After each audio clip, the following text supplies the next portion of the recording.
How's it going, everybody? Texas Man here. I hope you guys are all having a fabulous day. Make sure you guys give this video a thumbs up if you guys really enjoy it. Subscribe, of course, if you guys haven't already. Also, please do me the biggest favor of all. Hit that bell notification button so you guys don't miss out on future videos or streams here on the channel.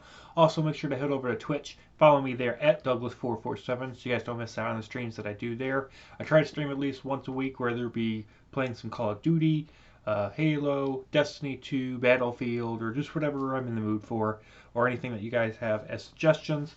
And if you guys have any films you guys are wanting me to watch and review here on my channel, please do let me know down in the comments section, and I will more than likely be able to get a review out to you guys as soon as possible based on what it is. If it's on Hulu, HBO Max, or Netflix, I'm not going to be able to watch them.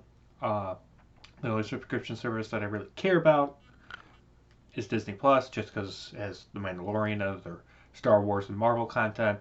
Other streaming services, I go to friends' houses and I can watch them. But with COVID and all these lockdowns and whatnot, it's been kind of hard and difficult to do. At the time of recording this video, it is December 1st, 2020. And I had a friend ask me to watch this movie again and talk about it. So we're going to talk about positives and negatives. And I'll give you guys my final review score at the end. Of course, we're going to be talking about The Day the Earth Stood Still from 2008. This, of course, is the renovation of the 1951 classic. And I thought it was done pretty good. The first time I saw this movie, I really enjoyed it. I wanted to give it a 10 out of 10.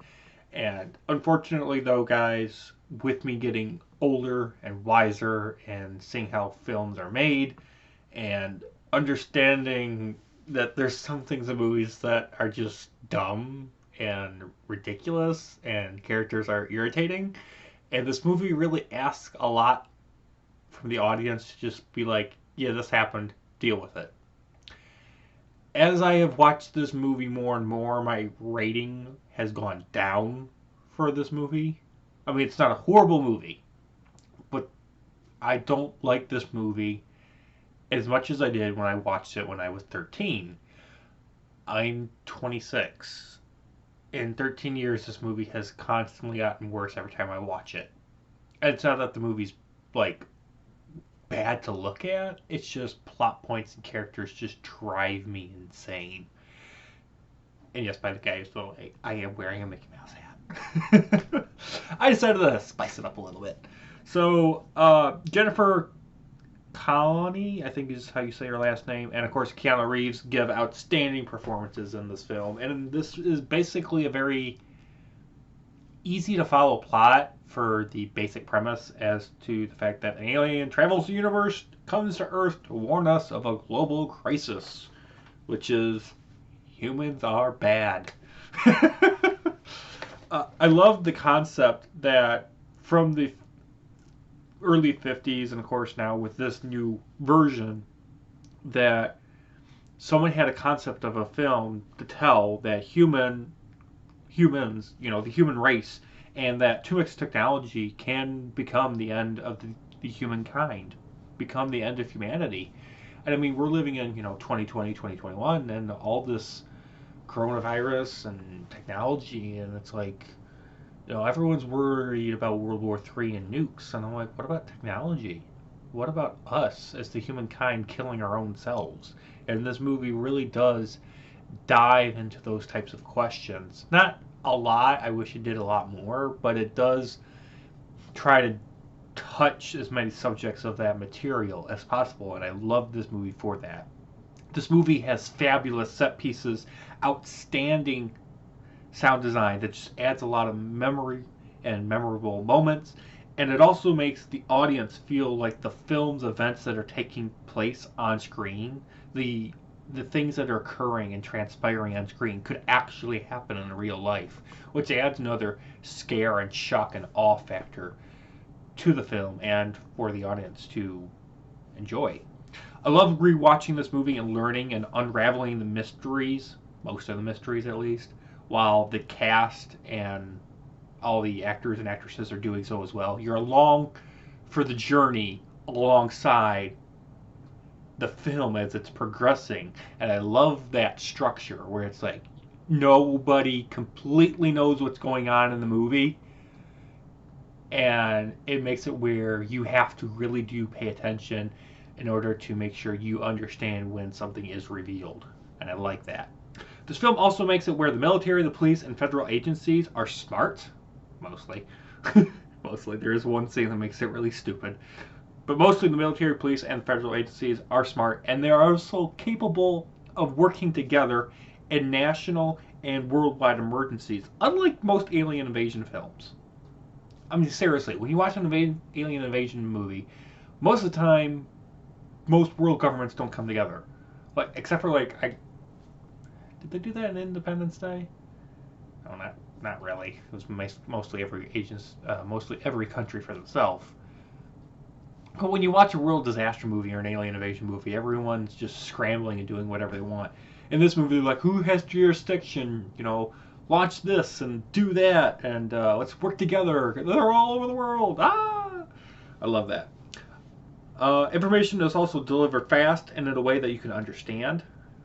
Let's also talk about that Sentinel Thor guard thingy that Klaatu has that basically uses EMPs.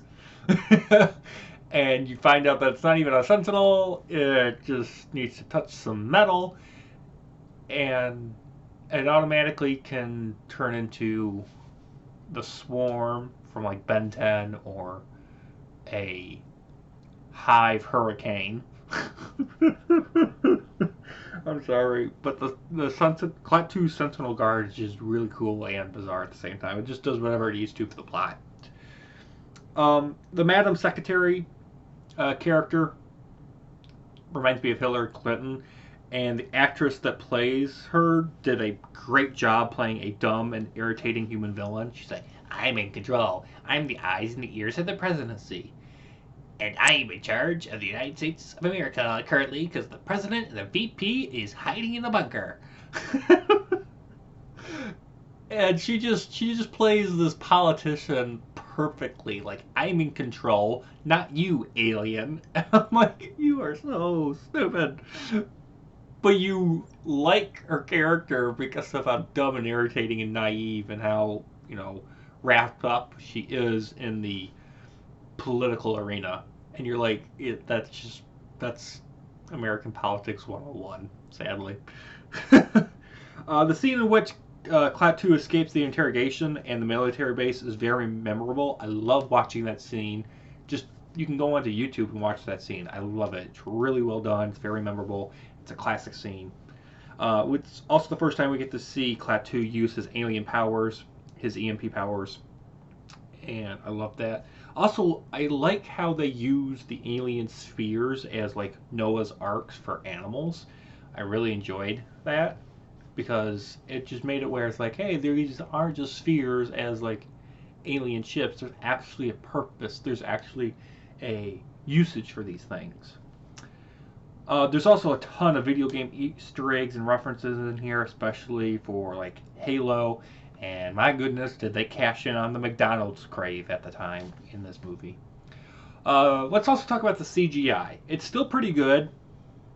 There's not a lot of it in this movie, which I was kind of shocked at when I rewatched this movie for this review. It's been like 3 years since I've watched this movie.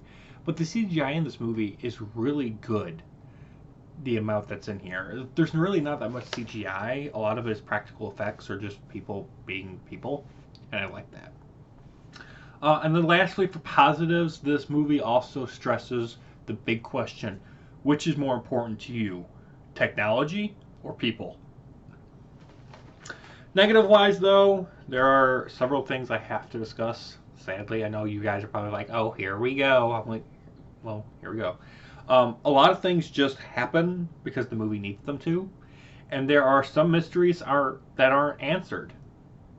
And it makes it where the audience ends up having tons of questions that sadly will never get answered. The film expects you to just figure things out, and it makes it where the audience has to make theories as to what happens. Like, there's certain characters that get introduced, and you're like, who is this person? Why were they in the movie? What purpose did they serve? Also, the film doesn't have a ending. It just ends abruptly. Like, the alien leaves, Earth is saved, humankind is not destroyed, we lose all of our technology, we lose all of our electricity, but it's like, okay, what happens next? Like, show us something. What happens now that there is no power? What happens when there's no technology left? Do those alien spheres that took off into outer space with all of our, two of every kind of deal for Noah's Arks, do all those guys come back down to Earth? Or there's just so many things that are left up in the air. Also, this is a very dramatized movie. There's not much action. There is some, but there is more drama over action, which may bore you as a audience member, so I want to let you know that. Another negative, Dr. Helen Benson, she is constantly hit on and asked out. And the film also makes it where you think that Klaatu, played by Keanu Reeves, is going to end up staying on Earth, fall in love and marry Benson based on the signals that they send to each other throughout the film. Unfortunately, nothing happens. And it's like, why did you introduce the fact that Dr. Benson, everyone wants her, but she doesn't want anybody except for this alien, and then the alien leaves, and I'm like, what was the point of introducing all these weird love subplots? It was just really weird. Also, Helen is able to bypass, at the beginning of the movie, the military base security and use her phone in the bathroom. And she ends up getting caught by a military officer. If you've seen this movie and you've seen this scene, you know what I'm talking about. The bathroom scene where she's using her phone and talking to her stepson. She gets caught by a military officer, and the military officer is like, is that a phone? And I'm like, oh, she's caught. She's going to get her phone's going to go bye-bye.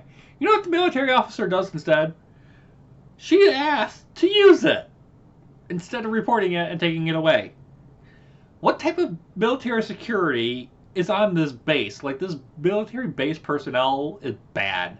They're bad at their jobs in this movie.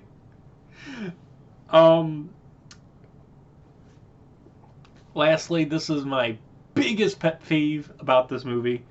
The child character, which, don't ask me what his name is because I really don't care. He doesn't really do anything in this movie except constantly complain. He's a brat. He whines. He rats out the main group to the military. And then at the very end of the movie, he is the push to get Klaatu to realize that, humankind can be destructive, but we also can love and have passion. And that we fear death. And because of this child character, Klaatu decides to change his mind and make it where the human race doesn't get wiped out. That's it. Like, literally, you could have had anybody else in this movie be able to do that, change Klaatu's mind from destroying the Earth. Why did it have to be this character in the movie that doesn't add anything? Like, if you think about it, if you rip that child character out of the film would be exactly the same, and you just have to make it where whoever changes Klaatu's mind could be somebody that's already in the movie. Like, it could have been anybody else, if you think about it. It's just, I don't understand why they put this character in the film. It just boggles my mind. With that, guys, if you guys haven't had a chance to check out The Day the Earth Stood Still from 1951 or this version from 2008, I highly encourage you guys to check out this movie. It is definitely worth watching, definitely worth owning. But just do realize there are some things in the movie that are just going to happen, and you're just going to have to go along with it because Hollywood makes it like, just go with the flow. I'm not explaining things. So, yeah, and then that child character. Every time I watch this movie, I'm just like, okay, this character is useless. Ignore him. So, yeah. With that, guys, I'm going to give this movie a 7 out of 10. Thank you guys for watching. You guys all have a great day, and I'll see you guys in the next video or stream. Bye, guys.